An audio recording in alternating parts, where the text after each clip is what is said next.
நேத்து 1 எபிசோட்லயே பெருசா கண்டென்ட் கிடையாது, இதுல அன்சீன் வேறயா? எங்க இருந்து இவன் பொறுக்கி எடுத்திருப்பான் அப்படின்னு பாக்குறீங்களா? நம்ம பசங்க இருக்காங்கல்ல, எங்கேயோ எதையோ பூச்சி ப்ரோ எங்களால முடிஞ்ச அளவுக்கு குடஞ்சி ஒரு சில கண்டென்ட்லாம் எடுத்துட்டு வந்திருக்கிறோம், இதை வச்சு ஏதாவது பண்ணுங்க ப்ரோ அப்படின்னு நம்மள்ட்ட ஒரு சிலதெல்லாம் கொடுத்துருக்காங்க.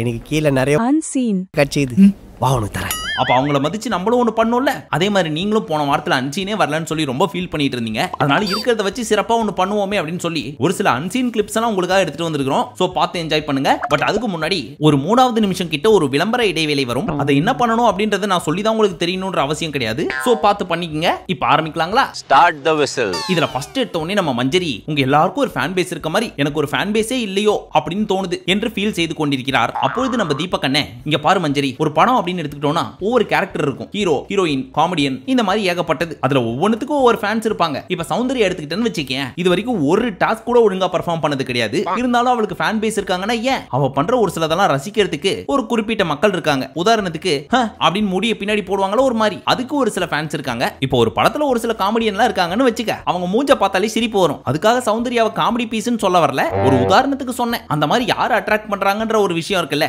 அப்படின்னு மஞ்சரிக்கு ஆறுதல் சொல்றன்ற பேர்ல சௌந்தர்யா மூக்குல ஒரு குத்து, சௌந்தர்யாவோட ஃபேன்ஸ்க்கு ஒரு குத்து. அப்புறம் வழக்கம் போல இன்னைக்கு எவனா ஒருத்தன் என்ன பத்தி ரொம்ப கேவலமா பேசியிருப்பீங்க.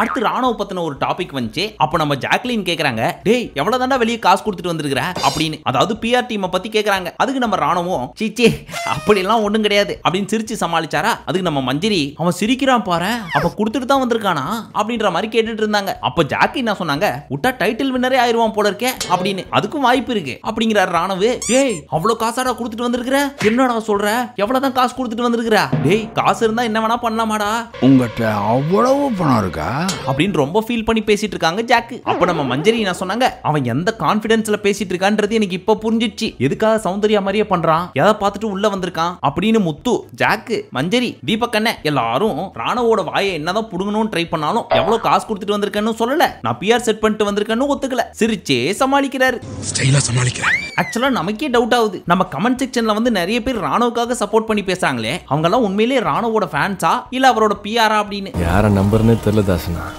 சனி எப்படி பண்ணிட்டான். அடுத்தபடியாக நம்ம சௌந்தர்யாவோட சளி குழம்பு இருக்குல்ல, அதுக்கு எவ்வளவு மார்க் கொடுக்கலாம் உண்மையிலேயே அப்படின்னு முத்துட்டு கேட்டாங்க. அவர் திரும்ப 98, 99 மாறி மாறி சொல்லிட்டு இருந்தாரா. பாத்தீங்களா மக்களே, முத்து பொய் சொல்ல மாட்டான்னு வீக்கெண்ட்ல சொல்லலாம்னு நினைச்சேன், ஆனா இப்ப பாருங்க எப்படி பச்சையா புழுகுறான்னு இப்படின்னு ஜாக்கு சொல்ல, அட பாவீங்களா எதை எதோட கனெக்ட் பண்றீங்க, சரி இரு நானே சொல்றேன், உண்மையிலே இதுக்கு எவ்வளவு மார்க் கொடுக்கலாம் அப்படின்னா 98 கொடுக்கலாம் அப்படிங்கிறாரு. மறுபடியும் இன்னாயா சுத்தி வளைச்சு மறுபடியும் 98ல நிக்கிற, யோ என்னையா 98 தாண்டி போய் சொல்ற மாதிரி மறுபடியும் 98ல வந்து நிக்கிற அப்படின்னு கேட்டா, இல்ல சோலோவா எந்த ஹெல்ப்புமே இல்லாம எல்லா வேலையும் இழுத்து போட்டு தனியா சோறு குழம்புலாம் வச்சதுக்கு 98 மார்க், ஆனா அது எல்லாத்தையும் ஒதுக்கி விட்டு குழம்புக்கு எவ்வளவு மார்க் அப்படின்னு கேட்டா 35 மார்க் கொடுக்கலாம் அப்படின்னாரு. எது 35 தானா? ஆமா, குழம்புல உப்பு இல்ல, புளி அள்ளி கொட்டி வச்சிருக்கிற, அங்க இங்கன்னு பூண்டு மிதக்கிட்டு இருக்குது, அது மட்டும் இல்லாம கருப்பு கருப்பா ஏதோ கருமெல்லாம் மிதக்கிட்டு இருக்குது, உருளைக்கிழங்கு வேகவே இல்ல, சாம்பார்ங்கிற பேர்ல மஞ்சள் தண்ணி, ரசம்ங்கிற பேர்ல கோமியம், பத்தாவதுக்கு மூக்கு சளியை வேற சீந்தி போட்டுருக்கிற. டேய் மூக்கு சளியில சீந்தலடா, இதுக்கெல்லாம் 15 மார்க் கூட கொடுக்க கூடாது, 35 மார்க் கொடுத்துருக்கேன்னு பெருமைப்பட்டு போ அப்படின்னு இவர் சொல்ல, பாத்தியா சவுண்டே, நானாவது 60 மார்க் கொடுத்தேன், அவன் 15 மார்க் கூட கொடுக்க மாட்டாங்கிறான் தெரிஞ்சுக்கா அப்படின்னு சௌந்தர்யாவோட சளி குழம்பு ரிவ்யூ பண்ணிட்டு இருந்தாங்க எல்லாரும் சுத்தி உட்காந்துக்கிட்டு. ஆனா இந்த சளி குழம்புக்கே 60 மார்க் கொடுத்தாரே நம்ம ரயான். உண்மையிலேயே இது பேர் தான்ப்பா ஃப்ரெண்ட்ஷிப். அவ யாரு? என் நண்பன்டா. சரி, அடுத்த சம்பவத்தை பார்க்க போறதுக்கு முன்னாடி இன்ட்ரோல சொன்ன மாதிரி ஒரு சிறிய விளம்பர இடைவேளை. நாள் கழிச்சு வந்திருக்கேன்ல, சரி எதுக்கு வந்திருக்கேனோ அதுக்கு போயிடுறேன். லாஸ்ட் few days-ஓட earnings தான் இது அப்படிங்கிறாங்க. இதுக்கு பின்னாடி பிரணவ் சாஃப்ட்வேர் இருக்கு. சரி பேச்ச குறைச்சிட்டு ஸ்ட்ரைட்டா அந்த இன்னொருத்தர் பார்த்து அந்த பெனிஃபிட் என்னன்னு பாத்துருவோம். பிரணவ் சாஃப்ட்வேர்ல 6.2x மல்டிப்ளை யூஸ் பண்ணி 2400 போட்டு கேஷ் அவுட் 5.5 வச்சு 13,300 எடுத்துக்கிறாருன்னு சொல்றாங்க. அகைன் ஒரு 8,000 போட்டு 5.2x மல்டிப்ளை யூஸ் பண்ணி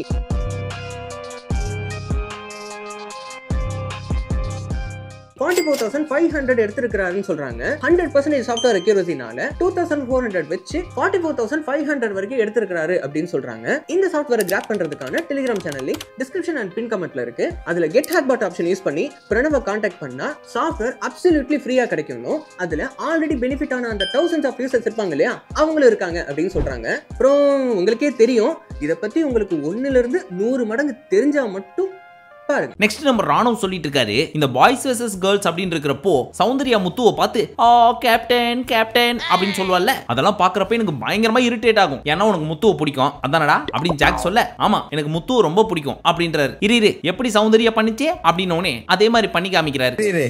எப்படி பண்ணுச்சு சௌந்தர்யா அதை பண்ணிக்காமி?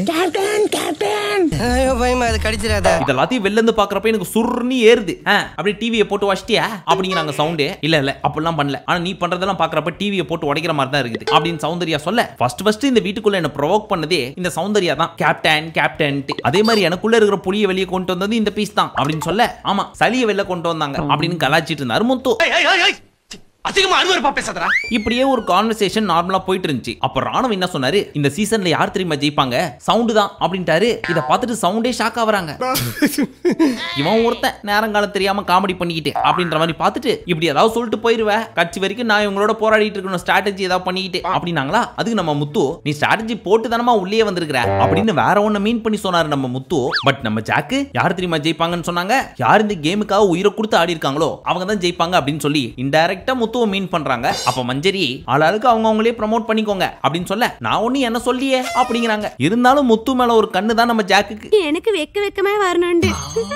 இப்படி இந்த கான்வர்சேஷன் போனதுக்கு அப்புறம் அடுத்து செகண்ட் வீக்ல எவிக்ட் ஆனாரு தெரியுமா ராணவ், சாரி அர்ணவ். இந்த எல்லாவும் சேர்ந்து நம்மள கன்ஃபியூஸ் பண்ணுதுப்பா, மன்னிச்சுக்கங்க. சோ நம்ம அர்ணவ பத்தி பேசிட்டு இருந்தாங்க. அப்போ நம்ம முத்து ராணவ் வீட்டுக்குள்ள போறதுக்கு முன்னாடி என்ன பேசிட்டு போனாரோ அந்த மாதிரி பேசி காமிச்சாரு. சார் நான் ஆம்பளை சார், இறங்கி விளையாடிடுவேன் நான் அப்படின்னு சொன்னாரா. வெயிட் எல்லாருமே ஒன்னாதான் உள்ள போயிருப்பாங்க, எப்படி அர்ணவ் பேசினது இவருக்கு தெரியும்? ஆமால்ல? ஆமா இல்லடா ஆமா அப்படின்னு நீங்க கேப்பீங்க. நம்ம மஞ்சரி சொல்லிருக்காங்க போல இருக்கு அர்ணவ் இப்படி பண்ணிருக்காரு அப்படின்னு சொல்லி. சோ அதை ரீஃப்ரேஸ் பண்ணி கரெக்டா நம்ம அர்ணவ் என்ன சொன்னாரோ அதை கரெக்ட் பண்ணி சொன்னாங்க மஞ்சரி. கேம்ல என்னங்க ஆம்பளை பொம்பளை அப்படின்னு நம்ம சேதன சொல்வார்ல அந்த மேட்டர். அதுக்கு நம்ம ஜாக் சொன்னாங்க, நல்ல வேளை ரெண்டாவது வாரமே வெளியே போயிட்டாரு அப்படின்னு. அதுக்கு நம்ம முத்துவும், ஆமா இல்லனா பெரிய பஞ்சாயத்துல மாட்டிருப்பாரு அவர் பண்ண சேட்டைக்கெல்லாம் அப்படின்னு முத்துவும் ஜாக்கும் சேர்ந்து பயங்கரமா ரோஸ்ட் பண்ணிட்டு இருக்காங்க ராணவ.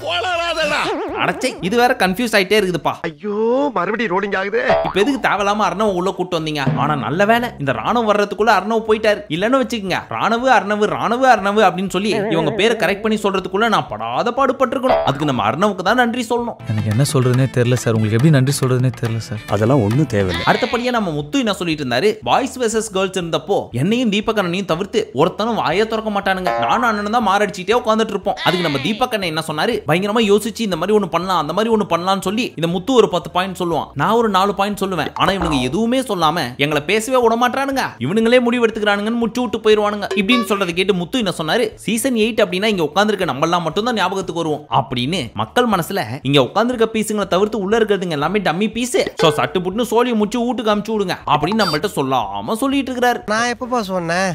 அப்ப சொன்னியே ப்ரோ. அது அப்போப்பா. அடுத்து நம்ம சவுண்ட் அண்ட் ராணவோட ரோஸ்ட். ஆனா இது சிறப்பான ரோஸ்ட்பா. சோ கவனமா கேளுங்க. முத்து என்ன சொல்லிட்டு இருந்தாரு, இந்த ஆடியன்ஸ் போல்ல எந்த கேள்வி கேட்டாலும் சவுண்ட் அப்படின்னு உன் பேர் தான் வந்துட்டு இருக்குது. தீபகண்ணனுக்கு பெரிய மரியாதை இருக்குது வெளியே. அவர் பேர் வந்துச்சா? இந்த ராணவு உருள்றான் பெறல்றான் குட்டிக்காரன் அடிக்கிறான் கையை ஓடிச்சிட்டான் அவன் பேர் வந்திருக்கா? இல்ல. யோகாசனமா உன் பேரு, நியூஸ் ரீடிங்கா சௌந்தர்யா, சமையலா சௌந்தர்யா.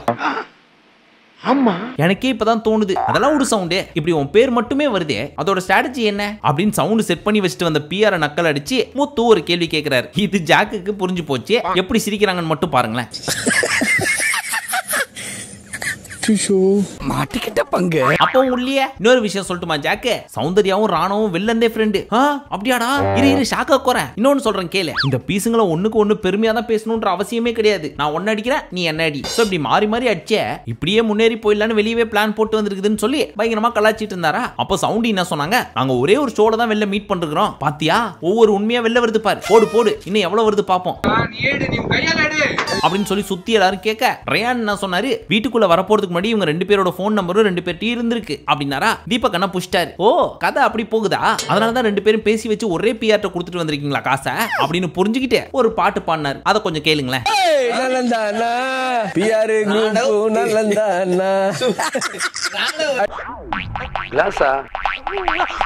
அப்ப மஞ்சரி என்ன சொன்னாங்க, சௌந்தர்யா உள்ள வந்ததுக்கு அப்புறம் சௌந்தர்யாக்கு தெரிஞ்ச ஒரு ஆள் கூட ராணோ பேசிட்டு உள்ள வந்திருக்கான் அப்படின்னு பிஆர் மென்ஷன் பண்ணி சொன்னாங்களா. அப்ப நம்ம முத்து, நீ பயப்படாதமா அவன் ஃபேனை சொல்றான் அப்படின்னு நக்கல் அடிச்சிட்டு இருக்காரு. சோ இப்ப சௌந்தர்யாக்கு தெரிஞ்சு போச்சு, நம்ம பிஆர் செட் பண்ணி வச்சது வெளில மட்டும் கிடையாது, வீட்டுக்குள்ள இருக்கிற மொத்த பீஸுங்களுக்கு தெரிஞ்சிச்சு. அதுக்கு மொத்த காரணமும் கையில கட்டு போட்டு ஒரு வளர்ந்த பீஸ் இருக்குதா, இதுதான் எல்லாத்துக்கும் காரணம். வீட்டுக்குள்ள வந்து எல்லாத்தையும் உளறி வச்சிருக்குது, எங்க 2 பேரும் ஏற்கனவே தெரியும்ட்டு. நான் எல்லாத்தையும் சொல்லிட்டியே, நானாவது அடியில காந்தம் வச்சே, நீ எனக்கு ஆப்பு வச்சிட்டியடா. இந்த யூனிக் சாஃப்ட்வேர் அப்டெயின் பண்றதுக்கான லிங்க் டிஸ்கிரிப்ஷன் அண்ட் பின் கமெண்ட்ல இருக்கு. அங்க பிரணவோட சாஃப்ட்வேரை ஃப்ரீயா கிராப் பண்ணிக்கலாம். அண்ட் அங்க சொல்ற இன்ஸ்ட்ரக்ஷன்ஸை கரெக்டா ஃபாலோ பண்ணீங்க அப்படின்னா 100% அக்யூரேட் சாஃப்ட்வேர் கிடைக்கும் அப்படின்னு சொல்றாங்க.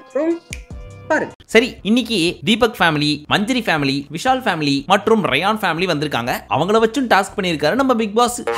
மோஸ்டா நாளைக்கு நம்ம கண்ணம்மா வீட்டுக்காரோட வருவாங்கன்னு நினைக்கிறேன். அதுக்கு தானே வெயிட்டிங். அண்ட் ஜாக் வேற என்னோட ஃப்ரெண்டை அனுப்பிச்சு விடுங்க அப்படின்னு சொல்லி அழுத்தி சொல்லியிருக்காங்க. ஸோ முக்கியமான ஃபேமிலிலாம் நாளைக்கு தான் வரும் அப்படின்னு எக்ஸ்பெக்ட் பண்ணப்படுகிறது. வந்து என்னென்ன பண்ண போறாங்க அப்படின்றத பொறுத்து இருந்து பார்ப்போம். அப்புறம் மறுபடியும் மக்களே, விளம்பரத்தில் அது சொல்றோம் இது சொல்றோம்னு சொல்லி தயவு செஞ்சு கண்மூடித்தனமா பண்ணாம உங்களுக்கு தெரிஞ்சா மட்டும் பண்ணுங்க, இல்லனா தொடக்கூட செய்யாதீங்க. ஏன்னா நம்ம பேசஞ்சரை நம்ம தானே காப்பாத்தி ஆகணும். அதே நேரத்தில் பொழப்பும் கூட. ஸோ தப்பா எடுத்துக்காதீங்க. மீண்டும் உங்களை நாளை காலை சந்திக்கும் வரை நன்றி, வணக்கம், நமஸ்தே, நமஸ்கார்.